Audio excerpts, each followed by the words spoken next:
ሻሎም ሻሎም ሻሎም ቤተሰብ እግዚአብሔር አምላክ ሰላም ጸጋ ምሕረት ናይ ክርስቶስ ምስ ኩልኩም እዩ አና አሁን ሰላሐዲን ከም ክርስቶስ ዝገልጽ ትውልዲ ዓለም ለኻው ቤተ ክርስቲያኔ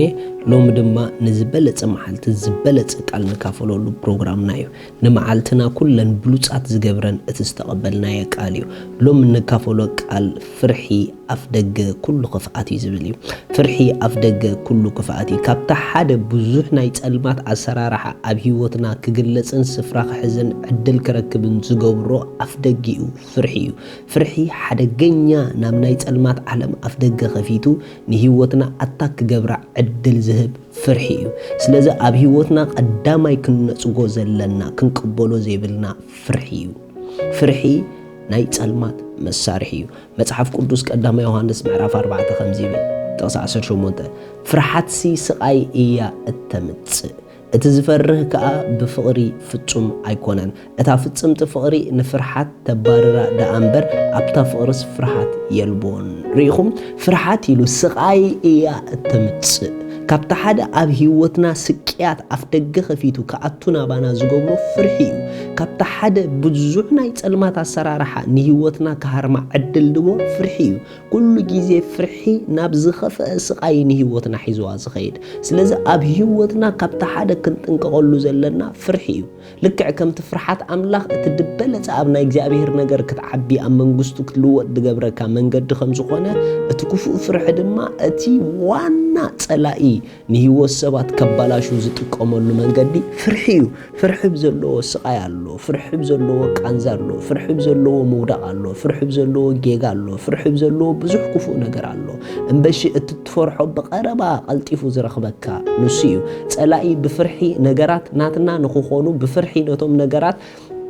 ቀልጢፎም ናባና ከም ዝመጹ ዝገብሮም ምኽንያቱ ንረሲ እቲ ዝፈርሖ ይረኽቦ ስለዝብል ኩሉ ግዜ እቲ ብፍርሒ ትርእይዎ ኩነታት ቀልጢፊ ብህይወትኩም ድፍጸም ስለዚ ኩሉ ግዜ ካብ ፍርሒ ክንርሕቕ ኣለና ንፍርሒ ኣብ ህይወትና ከም ዘይጸንዕ ዝገብሮ ድማ እታ ፍጽምቲ ፍቕሪ ኣምላኽ እያ ሪኢኹም ነታ ፍጽምቲ ፍቕሪ ኣምላኽ ብፍጹም እምነት እንተዳ ኣሚንናያ ኣብታ ፍጽምቲ ፍቕሪ ኣምላኽ ብፍጹም ዕረፍቲ እንተዳ ተወኪልና እታ ፍጽምቲ ፍቕሪ ኣምላኽ ኣብ ዘላቶ ፍርሒ የለን ምኽንያቱ እታ ፍጽምቲ ፍቕሪ ኣምላኽ ንፍርሒ ተባርራ እያ ፍርሒ ካባኹም ንኽርሕቕ ብዙሕ ጸለይትን ብዙሕ ቃል ኣምላኽ ሸምደትን ክትኮኑ ይኮኑ ዘድልየኩም ኖ ፍርሒ ኣብ ህይወትኩም ስፍራ ንኸይሕዝ ነታ ፍጽምቲ ፍቕሪ ኣምላኽ እመርዋ እታ ፍጽምቲ ፍቕሪ ኣምላኽ ፍርሒ ዝበሃል ተቕሊላ ካብ ህይወትኩም ክትዓልየልኩም እያ ሪኢኹም ኣብ ፍጹም ፍቕሩ ዕረፉ ኣብ ፍጹም ፍቕሩ ተወከሉ ኣብ ፍጹም ፍቕሩ ተደገፉ ኣብቲ ፍጹም ፍቕሩ ኣብኡ ፍርሒ ኣይሰርሕን እዩ ምኽንያቱ እታ ፍጽምቲ ፍቕሪ ኣምላኽ ንፍርሒ ተባሩራ እያ ዝብል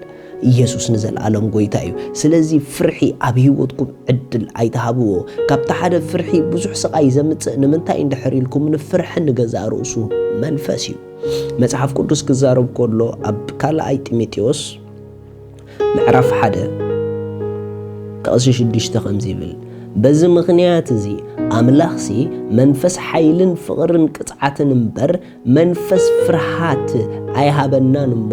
እቲ ብምንባር ኢደይ ኣባኻ ዘሎ ውህበት ኣምላኽ ከተሕድሶ ኣዘክረካ ኣለኹ ሪኢኹም እግዚአብሔር መንፈስ ሓይልን ፍቕርን ቅጽዓትን እምበር መንፈስ ፍርሃት ኣይሃበናን ናይ ፍርሃት መንፈስ ኣይተቐበልናን ሪኢኹም ኣሕዋት ፍርሒ ንገዛእ ርእሱ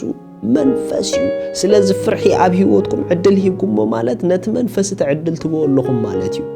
ብምፍራሕኩም ነገራት ተስተኻኽሉ ከይመስለኩም ብምፍራሕኩም ነገራት ድዕራ ከይመስለኩም እምበሺ ብምፍራሕኩም ነገራት መሊሲ ይድባላሾ ኢዮብ ይፈርሕ ስለ ዝነበረ ብዙሕ ነገር ብህይወቱ ተፈጺሙ ፍርሒ ክፉእ እዩ ፍርሒ ኣፍደገ ናይ ብዙሕ ክፉእ ነገራት ንህይወትና እዩ ስለዚ እታ ኣፍደገ ክንዓጽዎ ነደለ ንድሕር ኮይና እንኮ ነዛ ኣፍደገ ዝተዕጽወና እታ ፍጽምቲ ፍቕሪ ኣምላኽ እያ ጻድቕ ከም ሽደን ኣንበሳ ይተብዕ ኢሉ ወይ መጽሐፍ ቅዱስ ጻድቕ ኣብ ህይወቱ ፍርሒ ደይኮነ ትብዓት ይድገዝእ ምኽንያቱ ጻድቕ ዝተቐበሎ መንፈስ ናይ ትብዓት መንፈስ እምበር ናይ ፍርሒ መንፈስ ኣይኮነን ሎሚ መንፈስ ኣምላኽ ምሳኹም ከም ዘሎ ሕሰቡ ሎሚ እግዚአብሔር ምሳኹም ከም ዘሎ ሕሰቡ ፍርሒ ሽዑ ኣብ ህይወትኩም ስፍራ ክስእን ክጅምር እዩ ኣምላኽ ምሳይ ካብ ኮነ ሰብ ከንታ ከይገብረኒ ኢሉ ዳዊት ብሩባሩባ ድኖሞት እንትኸድኩ እኳ ንኽፉእ ኣይፈርህን ኢሉ ዳዊት ንምንታይ ተዳኢልኩም ኢብን በኣስጋኢ ኩነታት ህይወተይ እንተሓሊፋ ከማንሳ ኣይፈርሕን እየ እቲ ኣስጋኢ ነገር ኣባይ ንኸይበፅሕ ኣይፈርሕን ኢሉ ንምንታይ ምኽንያቱ እግዚአብሔር ጓሳይ እዩ نرسي اتزفرح يدبصحو اي ترسعيهم اتفرحوا نجرات اب حصير غيزي بهيوتكم كتريو يخم مخنياتو فرحي كابت حدا ننجرات سحيبو اباخا خمز مص زغبر ماغنيت ناي كفو نجريو كمت ماغنيت اندحراب تقو حصينا الله سحيبو دلاغبو فرح دما كوم ونحدا نجر كم تفرح غيرو نت نجر قلطيفو اب هيوتكا خم دفصمي زغبر سلازي اتفرحوا متان كي ورسكم لومي بتبعات املاح بمنفس املاح بتافصم تفقر املاح نفرح بهيوتكم سفرا خلو كمزيلكم كلكم مساء اوجو بإيسوس كريستوس منفس تبعت منفس فقري منفس كصعت مبر منفس فرحي اي تقبلكن كابتا فصمتي فقر املاح زتلعله فرحي اب هيوتي سفرا يبلون بشم يسوس نفرحي انا صقكا الله انا صادق دما كم شدن أنبسا تبعيو بشم يسوس بتبعت منفس قدوس إيه زمالالس آمين እግዚአብሔር ይባርክኩ ስለዚህ ሎሚ ንጎይታና ኢየሱስ ክርስቶስ ኣብ ህይወትኩም ወሲንኩም ክትቀበልዎ እትደልዩ እታ ኣብኡ ዘላ ናይ ዘለዓለም ህይወት ክትቀበልዋ እትደልዩ እዛ ጸሎት እዚኣ ጸልዩ እግዚአብሔር አቦ ስለ ወድኻ ኢየሱስ ክርስቶስ የመስግነካ ኣለኹ يأمن الله